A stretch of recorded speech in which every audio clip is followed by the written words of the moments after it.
Français parlent aux Français. Au moment où on fait cette résolution pour aller bombarder en Libye, au même moment, qu'est-ce qui se passe au Yémen? Il y a des massacres épouvantables de manifestants civils qui, ceux-là, sont vraiment désarmés. Et qu'est-ce qu'on fait? Les États-Unis et la France aident le Yémen.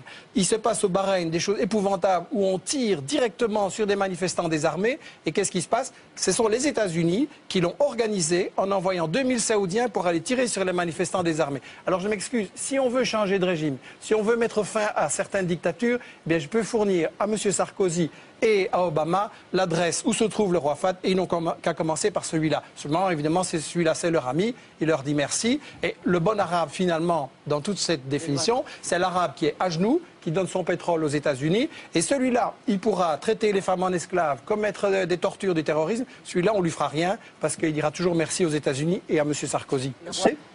Et je trouve quand même assez particulier, excusez-moi Monsieur Mélenchon, qu'on intervienne en Libye, bon, en entourant tout ça de considérations humanitaires. On nous avait déjà fait le coup en Irak, excusez-moi, mais on a très vite compris que c'était pas le cas. Hein, et qu'en réalité, c'était le pétrole qui était derrière. C'est pas la même chose? C'est pas sûr. Il n'y avait pas une Attendez, laissez-la terminer. Pour l'Irak. Ça n'est pas tout à fait sûr. En général, quand les Américains viennent, c'est qu'ils y ont, eux, un intérêt. Ça, c'est une certitude.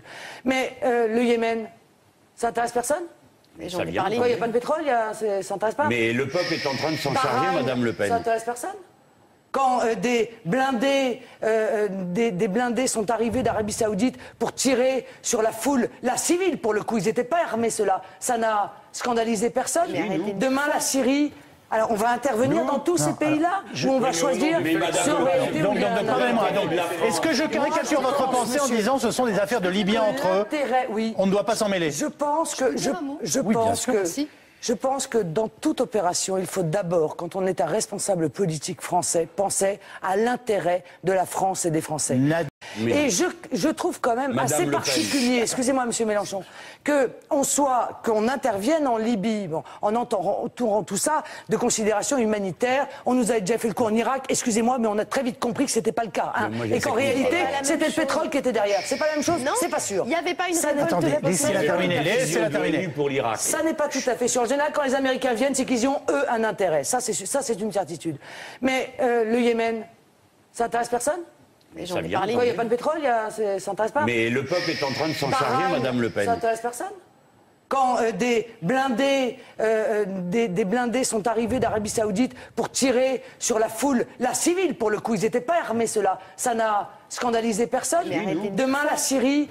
Alors on va intervenir dans tous ces pays-là où on va choisir surveiller. Pardonnez-moi, est-ce que je caricature votre pensée en disant ce sont des affaires de Libyens entre eux?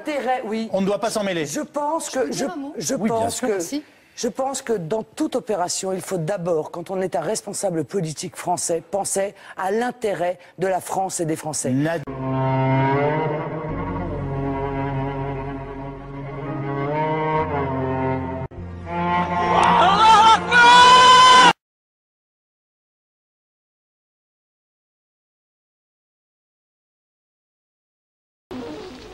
Veuillez écouter tout d'abord quelques messages personnels. Gabriel garde l'anonyme. Le manchot la serre dans ses bras. Nous disons le manchot la serre dans ses bras 2 fois. Le fantôme n'est pas bavard.